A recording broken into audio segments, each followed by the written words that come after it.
The most important thing to understand is exposure. Exposure is the amount of light which falls on your digital sensor or your lens. It is determined by your aperture and your shutter speed. The smaller the aperture or opening of the lens, the less light is let in. Thus, a slower shutter speed is required. The opposite is true for a wider aperture. So how do we do this? To adjust your shutter speed setting in manual mode, simply move the main dial on top of your camera down to make it slower or up to make it faster.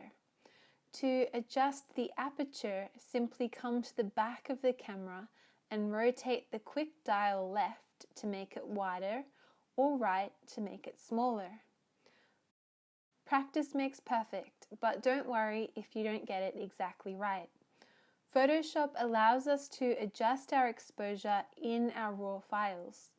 To do this, simply click on the CR2 file saved by your camera. As you can see, it will open up directly in Photoshop. To the right of the image, we can adjust our exposure, brightness, contrast, and other settings such as our saturation. The image is a little dark, so we can move up the exposure just a bit and the brightness and the blacks. You can reset your camera RAW defaults if you don't like your adjustments. Once you're happy with the settings you've chosen, you can either save the image or open it up in Photoshop.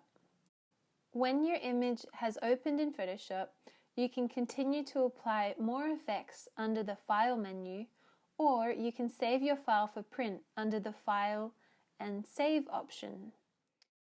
To save it for web, select Save for Web and Devices. If at any stage you want to check which settings your camera was on when you took the photo, come down to the File info under the Camera Data tab. You can easily see the aperture value and the shutter speed. That about covers the very basics of exposure and manual mode for your Canon 60D. If you would like further information, a resource that I've found useful is the Michael Andrews School of Photography.